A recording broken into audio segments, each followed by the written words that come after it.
Perkenalkan, nama saya Rifki Pradia Purnomo, mahasiswa dari Fakultas Psikologi Universitas Pancasila angkatan 2021 kelas A dengan NPM 6021210002. Di sini saya akan mempresentasikan analisis pengalaman belajar berdasarkan operant conditioning theory.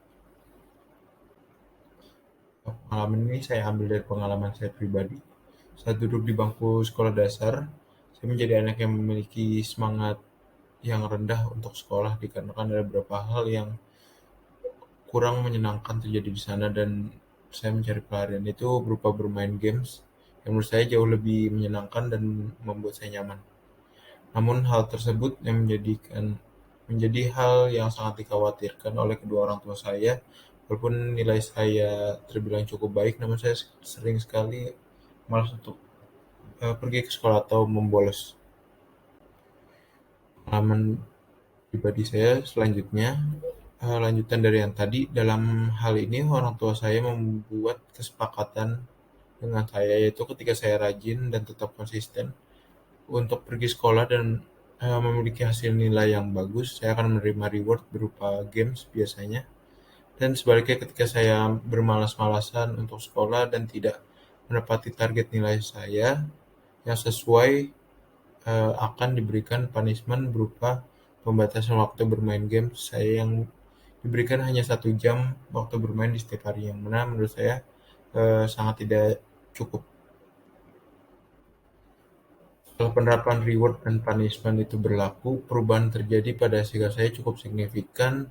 Kebiasaan buruk untuk bolos sekolah jauh menurun dan saya merasakan memiliki motivasi belajar yang jauh meningkat dikarenakan saya memiliki alasan eh, tersendiri untuk sekolah, yaitu reward berupa games tersebut dari kedua orang tua saya. Operant conditioning theory.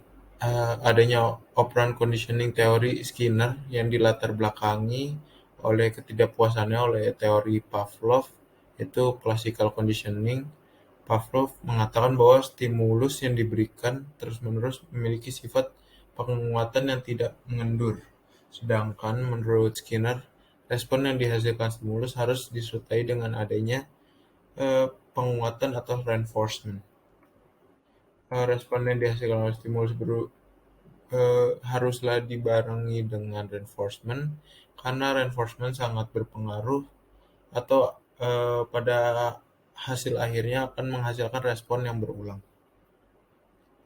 Berikut konsep utama dari teori ini.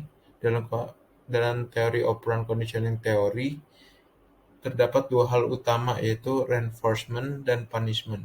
Dan pada reinforcement dan punishment itu terdapat 2 hal yang terpecah, yaitu positive reinforcement dan negative reinforcement. Lalu ada positive punishment dan negative punishment. Reinforcement suatu hal yang bertujuan untuk meningkatkan suatu respon atau perilaku yang diinginkan. Reinforcement dibagi menjadi 2, yaitu reinforcement positif dan negatif. Reinforcement positif memberikan stimulus yang dianggap menyenangkan bagi subjek untuk meningkatkan suatu respon atau tingkah laku tertentu.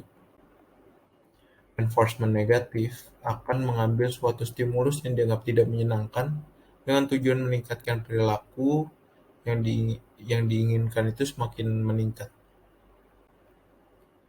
Lalu ada punishment. Tujuan utama dari punishment yaitu untuk mengurangi maupun menghilangkan sikap atau perilaku dengan cara memberikan stimulus yang bersifat menekan. Pada punishment positif, memberikan stimulus yang tidak menyenangkan ketika subjek melakukan sikap atau perilaku yang dianggap tidak sesuai dengan tujuan mengurangi atau menghilangkan hal tersebut. Punishment negatif menghilangkan suatu hal yang dianggap subjek menyenangkan, bermaksud meningkatkan maupun menghilangkan perilaku atau sifat yang dianggap tidak sesuai.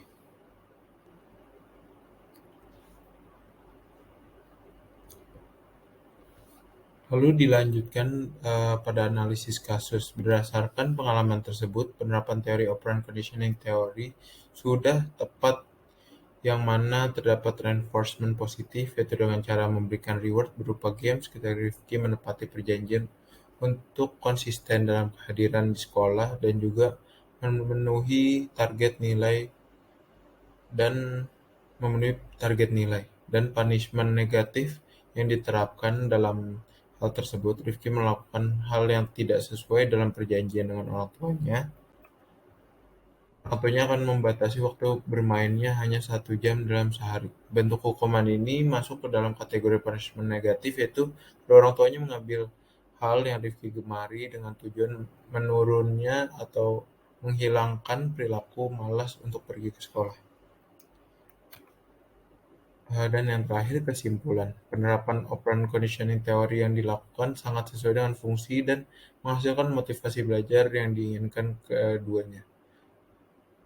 kedua orang tuanya, yaitu meningkatkan motivasi belajar Rifki dan menghilangkan rasa malasnya untuk pergi ke sekolah, eh, yang mana itu sesuai dengan konsep operant conditioning theory. Dan menurut saya pribadi, operant conditioning theory sangat tepat untuk diterapkan ke anak-anak yang mungkin di kisaran anak yang duduk di bangku sekolah dasar, karena mereka sendiri pun masih belum punya kesadaran diri untuk merubah dirinya atau sikapnya ke yang lebih baik. Mereka sangat bergantung dengan motivasi yang mereka dapatkan, yaitu dengan eksternal. Oleh sebab itu, orang tua harus memfasilitasi anaknya dengan pendekatan operant conditioning theory. Mereka memiliki alasan lebih untuk mendapatkan suatu hal yang mereka inginkan dan motivasinya jauh lebih meningkat. Saya rasa presentasi yang saya sampaikan sudah cukup sampai di sini. Terima kasih. Assalamualaikum warahmatullahi wabarakatuh.